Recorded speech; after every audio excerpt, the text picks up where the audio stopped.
Olá pessoal, tudo bem com vocês? Estamos aqui para dar um aviso sobre a disciplina de prática em programação de sistemas, não é, Alexandre? Sim, lembrando que hoje, dia 30 de outubro, último dia, né, para o cadastro de grupos, como avisado. Então, hoje é o último dia para finalizar o cadastro de grupos.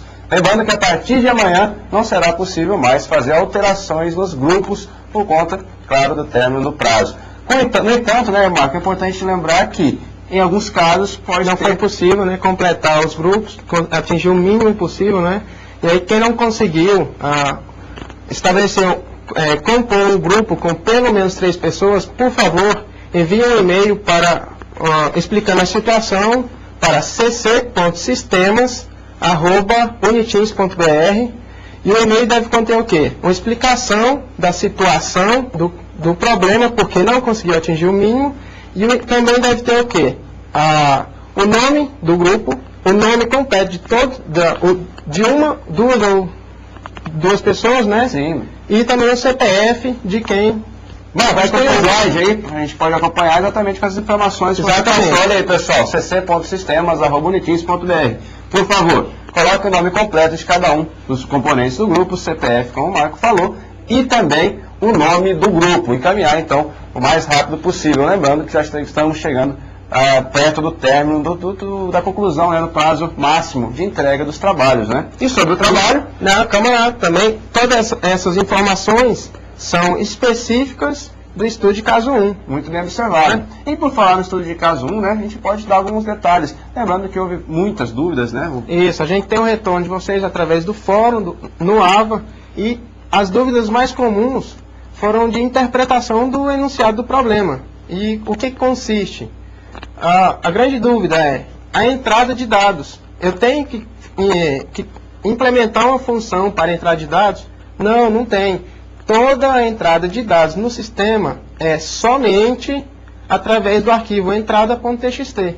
Bem observado. Então não há entrada de dados pelo teclado, pelo usuário. Todos os dados são entrados pelo arquivo entrada.txt, que segue a especificação do anexo 2. E como exemplo, a gente disponibilizou o anexo 3 para vocês utilizarem como entrada no programa de vocês, lá na função ler arquivo, né, Marco? Isso mesmo, Alexandre. E outra informação também adicional, o que é o trabalho? Vocês têm que implementar 3 funções somente, que é o ler arquivo, escrever saída 1, escrever saída 2, ambos especificados com comentários lá, implemente aqui, né? Isso, esse que é o detalhe importante.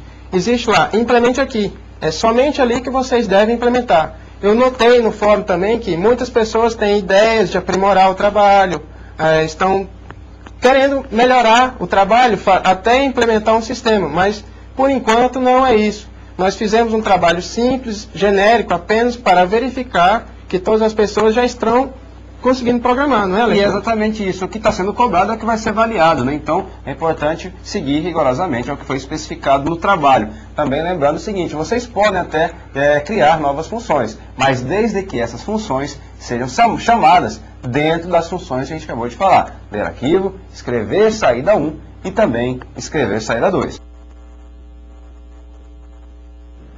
Olá pessoal, boa noite. Boa noite pessoal, tudo bom? Boa noite, Alex. Boa noite, Tereza. Bom, depois dessa aula aí de organização, sistemas e métodos, estamos aqui mais uma vez para a nossa aula de programação. Vamos começar retomando aí alguns conceitos importantes que nós vimos na aula de número 2.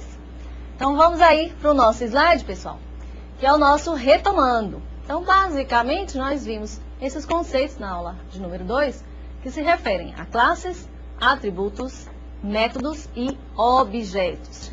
Vamos fazer o seguinte, vamos apresentar um exemplo, né, num código, para reunir aí todas essas informações. Então vamos lá, vamos lá. Vamos lá, pessoal.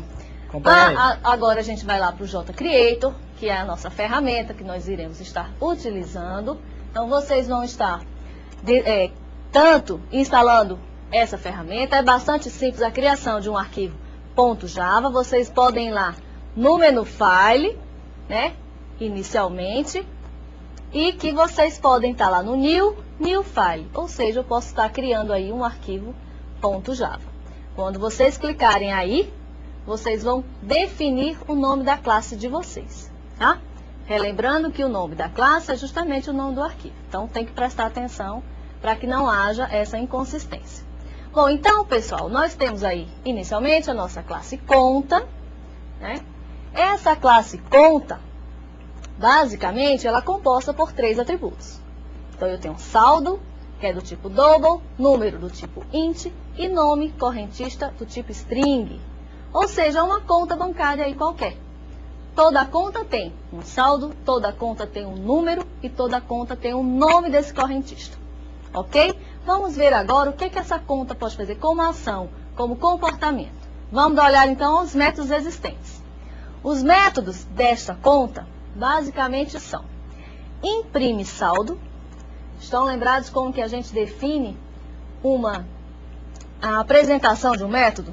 Sempre eu vou ter que estar especificando, além do qualificador de acesso, no caso public, eu vou verificar se esse método ele retorna algum tipo de dado.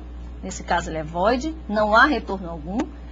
O nome desse método, imprime saldo, com abre e fecha parênteses e possivelmente uma lista de parâmetros. Mas é o que não ocorre nesse caso. Então nós temos o corpo desse método, basicamente um system.out.println, em que basicamente vai imprimir o saldo dessa conta.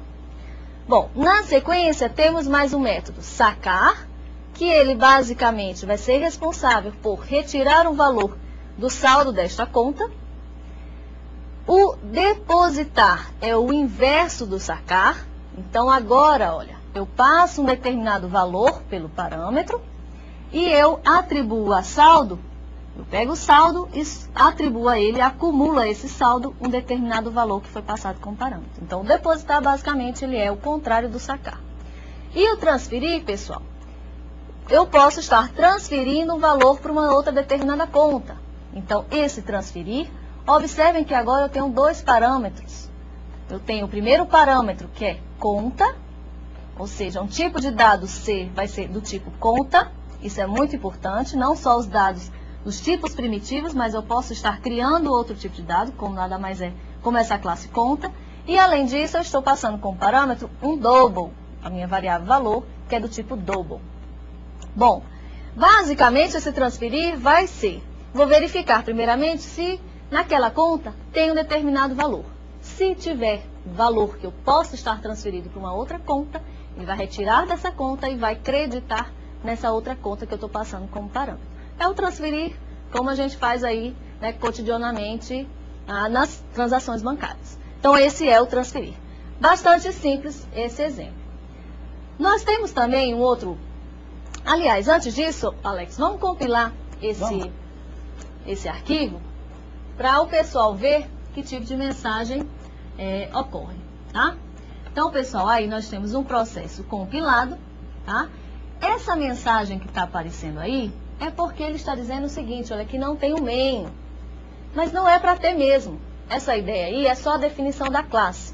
Eu estou definindo uma classe conta com alguns atributos, nome de correntista, saldo e número, e alguns métodos, o transferir, sacar, depositar e imprimir saldo, tá? Então é um tipo de dado que eu criei.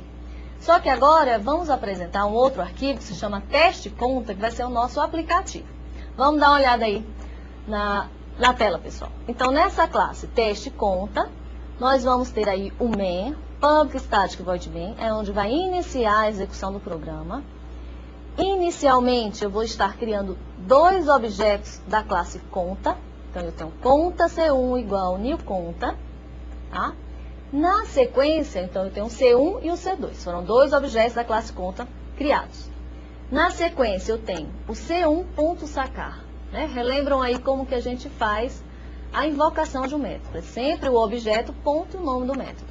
Então, eu tenho C1.sacar, ou seja, estou sacando 100 do objeto C1. Lá em depositar, a próxima instrução é o C2.depositar 500. Então, eu estou depositando R$500 na conta C2. Na terceira linha, eu estou transferindo da conta C2 para a conta C1 o valor de R$150. Nas próximas instruções, basicamente, nós temos aí a impressão dos saldos, tanto da conta C1 quanto na conta C2. E como uma última instrução, nós temos a transferência, né, da conta C2 para a conta C1. para executar rapidamente esse teste conta, tá? Então, processo compilado, está tudo certo. Então, no final, eu tenho que o saldo da conta C1, que é o primeiro que eu pedi para imprimir o saldo, vai ser 550. No caso da conta C2, vai ter 850. E o terceiro, o caso, é o saldo insuficiente, ou seja, eu não poderia estar transferindo 1.150 da conta C2 para a conta C1. Esse exemplo ele é bastante simples, mas ele apresenta, por exemplo, o fato de eu possibilitar o envio de um novo tipo de dado, do retorno de um método, né? Não só void, mas eu também tenho um tipo de string, quando eu não consigo fazer uma transferência, ou seja, quando não tem saldo possível para transferir dinheiro de uma conta para outra, ok? Esses exemplos, pessoal, nós vamos lá colocar no AVA e depois vocês olham com mais calma. Mas é bastante importante vocês verem aí, tem os conceitos que nós apresentamos na aula número 2.